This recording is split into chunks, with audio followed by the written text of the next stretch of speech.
La prière en islam renferme beaucoup de secrets.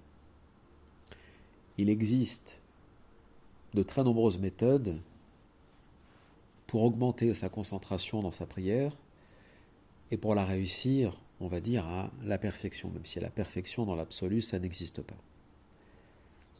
Parmi les moyens dont les ulama, dans leurs textes, dans leurs livres, ont abordé, nous ont prescrit pour nous aider à accomplir ce qu'on appelle as-salat, la prière.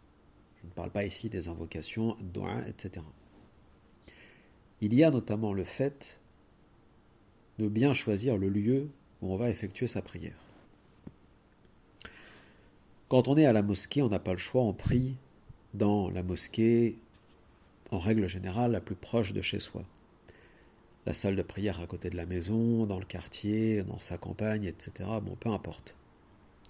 Mais quand on fait sa prière à la maison, quelle que soit la raison, que ce soit une des 5 prières obligatoires, ou que ce soit une prière surérogatoire, ce qu'on appelle as-salat nawafil, salat nafila, les prières surérogatoires qu'on s'impose, que ce soit les 2 rak'at après Maghrib, les 2 rak'at avant Subh, Fajr ou peu importe, le mieux pour bien accomplir sa prière, déjà c'est de faire savoir à ses proches quand on vit à plusieurs, si on est marié, père de famille, peu importe, qu'on va faire la prière et qu'on ne veut pas être interrompu ou gêné.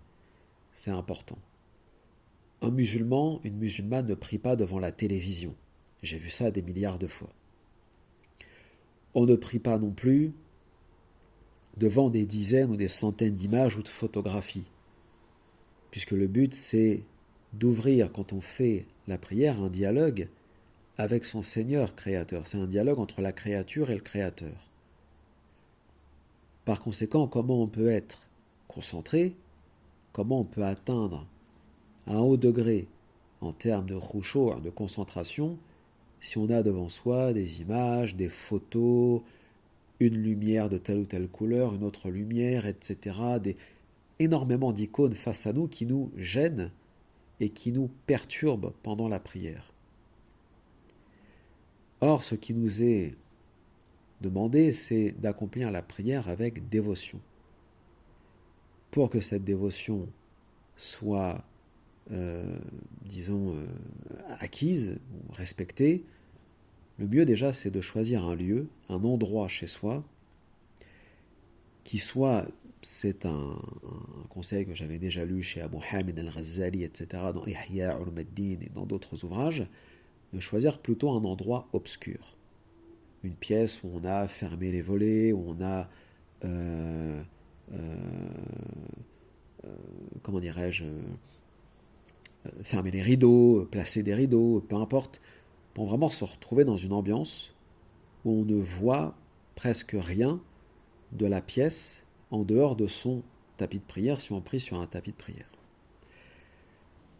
Donc, une pièce, disons, obscure, où on est juste concentré sur le lieu où on va se prosterner, point. Et pas sur ce qui figure ou ce qui est placé dans la pièce à droite et à gauche. Que ce soit des portraits, etc. Bon. L'obscurité permet de se retrouver vraiment seul avec son Seigneur. On est dans une pièce obscure et on peut méditer, réfléchir et développer ce qui est attendu dans la prière, c'est-à-dire de la crainte, de l'amour, de la piété vis-à-vis d'Allah Ta'ala. La deuxième des choses, c'est comment on accomplit sa prière. Des croyants récitent beaucoup de Coran dans leur prière. D'autres font beaucoup, ajoutent beaucoup de sunan, soi-disant telle invocation avant le dernier tashahhud, tant d'invocations, enfin beaucoup de dhikr, etc., dans le ruku', l'inclinaison, as-sujud, la prosternation, etc. D'autres vont longuement se prosterner, longuement s'incliner. Bon, chacun a sa méthode. Toutes sont respectables en soi. Mais la base et le cœur de la prière, c'est pour que ce dialogue soit réussi avec son Seigneur, c'est de prendre son temps. C'est de prendre son temps dans sa prière de manière à ce que la prière soit bien accomplie. Puisqu'on est censé éprouver du plaisir en accomplissant la prière, puisqu'on retrouve son Seigneur créateur dans la prière. Donc déjà, on prend son temps pour accomplir sa prière. Puis, dans sa récitation du Coran, puisque le Coran, c'est pas les invocations ou les évocations rapportées dans des hadiths. Les hadiths n'ont rien à voir avec le Coran. Le Coran, c'est la parole d'Allah Ta'ala.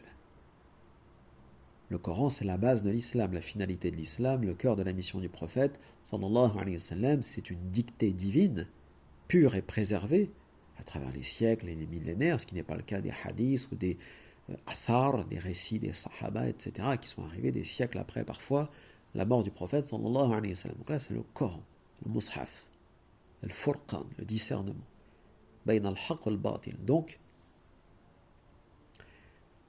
quand on récite le Coran dans sa prière, qu'on en récite beaucoup ou peu, l'essentiel, c'est de comprendre ce que l'on dit. C'est de comprendre ce que l'on récite du Coran. Et la meilleure façon de bien accomplir sa prière, même si on n'est pas arabophone, c'est quand même d'avoir étudié un minimum les surat ou suwar que l'on va réciter. D'abord, surat al-Fatiha, il faut la connaître par cœur en arabe, mais il faut la connaître aussi dans sa traduction de sa langue maternelle, de manière à ce qu'on comprenne le sens de ce que l'on dit. Quand je dis Alhamdulillahi Rabbil Alamin, qu'est-ce que cela veut dire? Quand je dis Ar-Rahman Ar-Rahim, qu'est-ce que cela veut dire? Quand je dis Maliki Yawmiddin, qu'est-ce que cela veut dire? Et ainsi de suite. Donc par conséquent, si on veut bien réussir sa prière, il faut comprendre ce que l'on dit. Et il ne faut pas réciter vite. On n'est pas à la Mecque, on ne prie pas derrière un récitateur, on n'est pas à la télévision.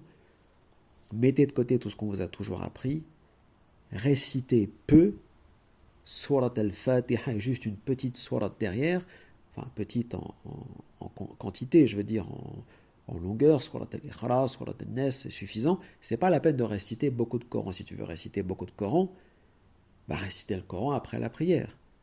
Mais le but de la salat, c'est vraiment d'ouvrir un espace à travers le temps, à travers le lieu où on se trouve avec son Seigneur créateur. Je parle à Dieu.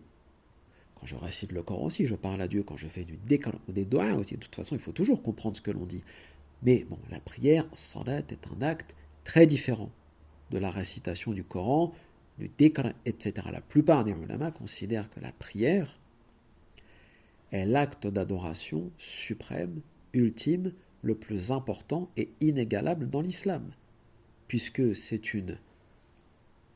un acte d'adoration qui rassemble tous les actes d'adoration.